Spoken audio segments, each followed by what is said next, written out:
ഇനി നമുക്ക് ഡിസ്കസ് ചെയ്യാനുള്ളത് കോവാലൻ്റ് ബോണ്ടിങ് ആണ്.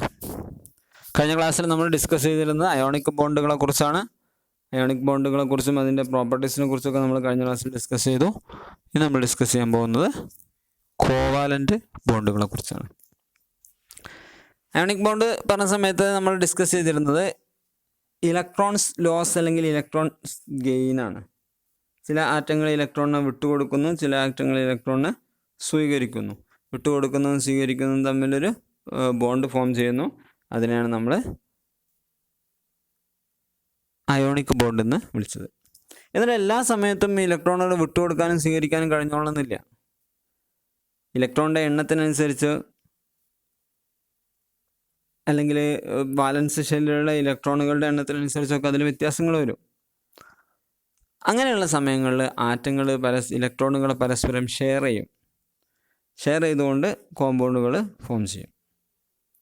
അങ്ങനെ ഫോം ചെയ്യുന്ന കോമ്പൗണ്ടുകളാണ് കോവാലൻ്റ് കോമ്പൗണ്ട് എന്ന് വിളിക്കുന്നത്. The compound which is formed by the sharing of electrons between atoms. The bond which is formed by the sharing of electrons between two atoms is known as covalent bonding. എങ്ങനെയാണ് covalent bonding ഉണ്ടാവുന്നത് നമുക്ക് നോക്കാം. ധാരാളം ഉദാഹരണങ്ങൾ covalent ബോണ്ടിനുണ്ട്. നമ്മുടെ Cl2O2 N2 H2 HCl NH3 CH4 CO2 ഒക്കെ covalent ബോണ്ടിങ്ങിന് ഉദാഹരണമാണ്.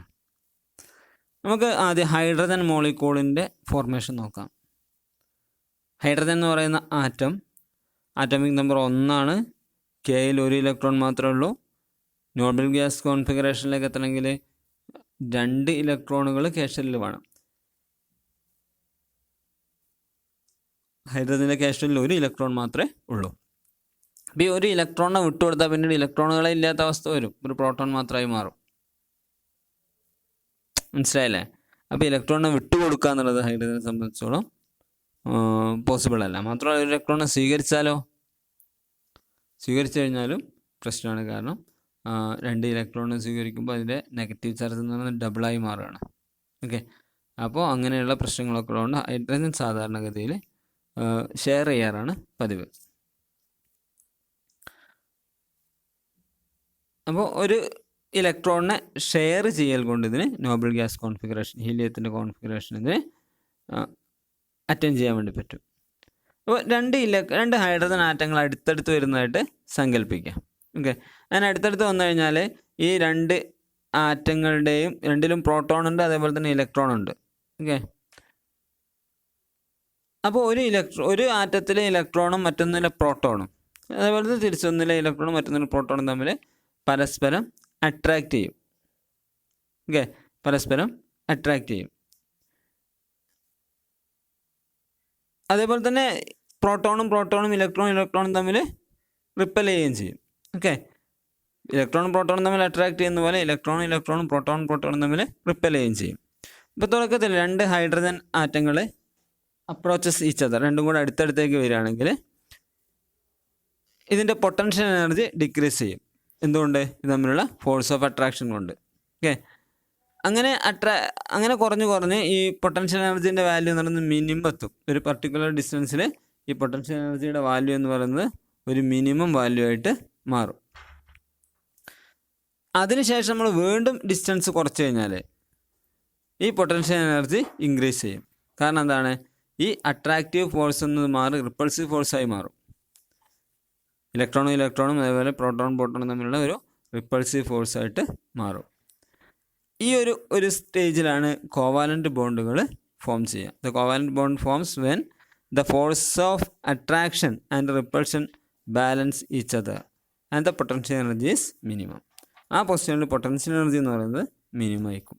Force of അട്രാക്ഷനും ഫോഴ്സ് ഓഫ് റിപ്പൾഷനും ബാലൻസ് ചെയ്ത് പൊട്ടൻഷ്യൽ എനർജി മിനിമം ആവുന്ന ഒരു സ്റ്റേജ്. അവിടെയാണ്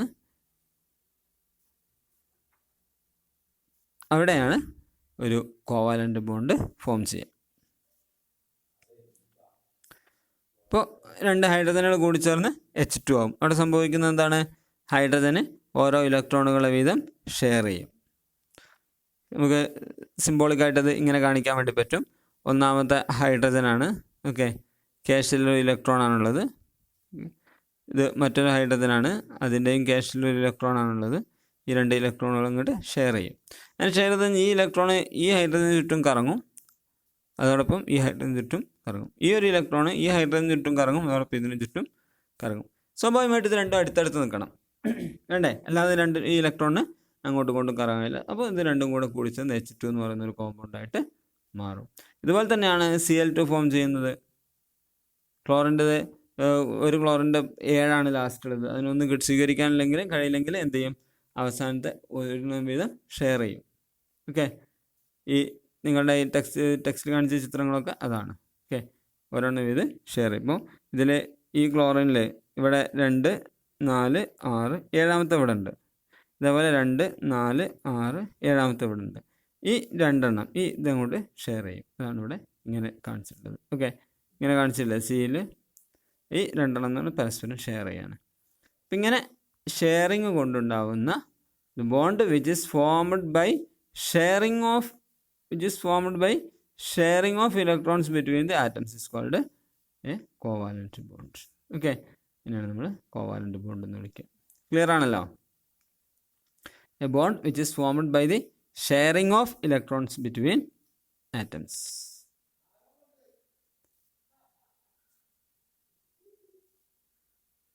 അപ്പോൾ ഇത് പല രീതിയിൽ നമ്മൾ റെപ്രസെൻ്റ് ചെയ്യാറുണ്ട്. ഇതേപോലെ ഡോട്ട് ഇട്ടിട്ട് നമ്മൾ നേരത്തെ ചെയ്തതിന് പകരം നേരത്തെ നമ്മൾ ക്ലോറിൻ ഇങ്ങനെയായിരുന്നു ഇതിൻ്റെ റെപ്രസെൻറ്റേഷൻ കാണിച്ചത്. അതിനുപകരം നമ്മളിങ്ങനെ ഒരു സിംഗിൾ ലൈൻ കൊണ്ട് ഈ ബോണ്ടിനെ കാണിക്കാറുണ്ട്. എന്നാൽ നമ്മൾ ഓക്സിജൻ്റെ കേസ് എടുത്താൽ എന്താ സംഭവിക്കുക? ഓക്സിജൻ്റെ ആറ്റമിക് നമ്പർ എന്ന് പറയുന്നത് 8 അല്ലേ? 2, 6. അപ്പോൾ ഓക്സിജന് 2 ഇലക്ട്രോണുകൾ കിട്ടണം. മനസ്സിലായില്ലേ? അപ്പോൾ ഓക്സിജൻ എന്ത് ചെയ്യും? ഈ അവസാനത്തെ ഷെല്ലിലുള്ള 2 അടുത്തതുമായിട്ട് ഷെയർ ചെയ്യും. ഓക്കെ, അതാണ് ഇവിടെ കാണിച്ചിട്ടുള്ളത്. ഓ എന്ത് ചെയ്യും? 2 ഷെയർ ചെയ്യും. ഓക്കെ, മനസ്സിലായല്ലോ?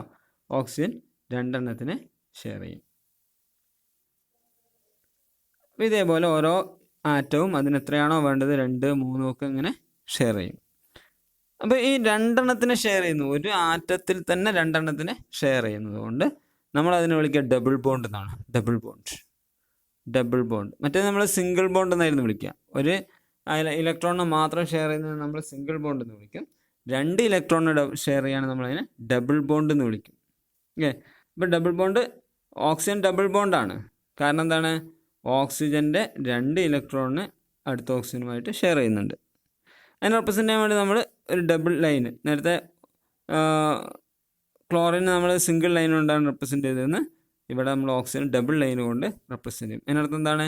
അത് തമ്മിൽ ഡബിൾ ബോണ്ടാണെന്നാണ്. ഇനി നൈട്രജൻ്റെ എടുത്തു കഴിഞ്ഞാൽ നൈട്രജൻ്റെ 7, 2, 5. അപ്പോൾ അതിന് കംപ്ലീറ്റ് ചെയ്യണമെങ്കിൽ 3 ഇലക്ട്രോണിനെ ഷെയർ ചെയ്യേണ്ടി വരും. മനസ്സിലായില്ലേ? അങ്ങനെ 3 ഇലക്ട്രോണിനെ ഷെയർ ചെയ്യുന്നതിന് നമ്മൾ വിളിക്കുക ട്രിപ്പിൾ ബോണ്ട് എന്നാണ്. ട്രിപ്പിൾ ബോണ്ട് 3 കാര്യങ്ങളാണ്. കോവാലന്റ് ബോണ്ട് എന്ന് പറഞ്ഞാൽ covalent bond is formed by the sharing of electrons between atoms. Okay, ആറ്റങ്ങൾക്കിടയിൽ ഇലക്ട്രോണുകൾ ഷെയർ ചെയ്യുന്നതുകൊണ്ടുണ്ടാകുന്ന കോമ്പൗണ്ടാണ് കോവാലന്റ് കോമ്പൗണ്ട്. അപ്പോൾ ഈ കോവാലന്റ് കോമ്പൗണ്ടിൽ തന്നെ ഒരു ഇലക്ട്രോണിന് മാത്രം ഷെയർ ചെയ്യുന്നതുകൊണ്ട് ഫോം ചെയ്യുന്ന ബോണ്ടുകളുണ്ട്. അതിനെ നമ്മൾ വിളിക്കുക സിംഗിൾ ബോണ്ട് എന്നാണ്. 2 ഇലക്ട്രോണിനെ ഷെയർ ചെയ്യുന്നുണ്ടാകുന്ന ബോണ്ടിന് നമ്മൾ ഡബിൾ ബോണ്ട് എന്ന് വിളിക്കും. 3 ഇലക്ട്രോണിനെ ഷെയർ ചെയ്യുന്നുണ്ടാകുന്ന കോമ്പൗണ്ടിന് നമ്മൾ ട്രിപ്പിൾ ബോണ്ട് എന്ന് വിളിക്കും. Single bond, double bond and triple bond. Okay, അപ്പോൾ കോവാലന്റ് ബോണ്ട് 3 രീതിയിലാണ് ഉള്ളത്. ഇനി ഇതിൻ്റെ പ്രോപ്പർട്ടീസ് എന്താണെന്നുള്ളത് നോക്കാം. Properties of covalent compounds. നേരത്തെ നമ്മൾ പറഞ്ഞതുപോലെ തന്നെ അയോണിക് കോമ്പൗണ്ട് പോലെ തന്നെ കോവാലന്റ് കോമ്പൗണ്ടിനും ചില പ്രത്യേകത. ഇലക്ട്രിക്കലി ന്യൂട്രലാണ്. പിന്നെ നേരത്തെ കോവാലന്റ് കോമ്പൗണ്ട് ഒന്ന് മെറ്റലോ ഒന്ന് നോൺ മെറ്റലോ, ഇത് അങ്ങനെയൊന്നും ആവണമെന്നില്ല. ഇത് രണ്ടും നോൺ മെറ്റലാവാം, ഒരു മെറ്റലോ നോൺ മെറ്റലോ ആവാം, എങ്ങനെയാവാം. പക്ഷെ ഇതിൻ്റെ പ്രോപ്പർട്ടീസിലൊക്കെ ചില വ്യത്യാസമുണ്ട്. ഇതിൻ്റെ ഫിസിക്കൽ സ്റ്റേറ്റ് എന്ന് പറയുന്നത് സോളിഡ്, ലിക്വിഡ്, ഗ്യാസ് ഏതും ആവാം. സോളിഡ് സ്റ്റേറ്റിലുള്ളതുണ്ട്, ലിക്വിഡ് സ്റ്റേറ്റിലുണ്ട്, ഗ്യാസ് സ്റ്റേറ്റിലുണ്ട്. നേരത്തെ നമ്മൾ പറഞ്ഞ സോളിഡ് സ്റ്റേറ്റ് മാത്രമാണ് അതിൻ്റെ ഫിസിക്കൽ സ്റ്റേറ്റ് എന്ന് വിളിക്കുന്നത്. പിന്നെ മെൽറ്റിംഗ് പോയിൻറ്റും ബോയിലിംഗ് പോയിൻറ്റും ഒക്കെ വളരെ ലോ ആണ്. കാരണം ഈ ഷെയർ ചെയ്ത ഫോഴ്സ് എന്ന് പറയുന്നത് വളരെ വീക്ക് ഫോഴ്സാണ്. നമുക്ക് വളരെ ചെറിയ ഒരു ഇതിൽ തന്നെ നമുക്ക് ഫോഴ്സ് കൊടുത്താൽ തന്നെ നമുക്കതിനെ ബ്രേക്ക് ചെയ്യാൻ വേണ്ടി കഴിയും. കാർബൺ ടെട്രാക്ലോറൈഡിൻ്റെ ബോയിലിംഗ് പോയിന്റ് എന്ന് പറഞ്ഞാൽ 77 ഡിഗ്രി സെൽഷ്യസ് ആണ്. മനസ്സിലായില്ലേ? നാഫ്തലിൻ്റെ 80 ഡിഗ്രി സെൽഷ്യസ് ആണ്. വാട്ടറിൻ്റെ 100 ഡിഗ്രി സെൽഷ്യസ് ആണ്. വളരെ കുറഞ്ഞ ബോയിലിംഗ് പോയിന്റ്, അതേപോലെ മെൽറ്റിംഗ് പോയിന്റ്. വാട്ടറിൻ്റെ മെൽറ്റിംഗ് പോയിന്റ് എന്ന് പറഞ്ഞാൽ 0 ഡിഗ്രി സെൽഷ്യസ് ആണ്. അപ്പോൾ ഇതാണ് ഇതിൻ്റെ മറ്റൊരു പ്രത്യേകത. ഇനി electrical conductivity, poor conductor of electricity ആണ്. സാധാരണഗതിയിൽ ഇലക്ട്രിസിറ്റിയെ കണ്ടക്ട് ചെയ്യാറില്ല.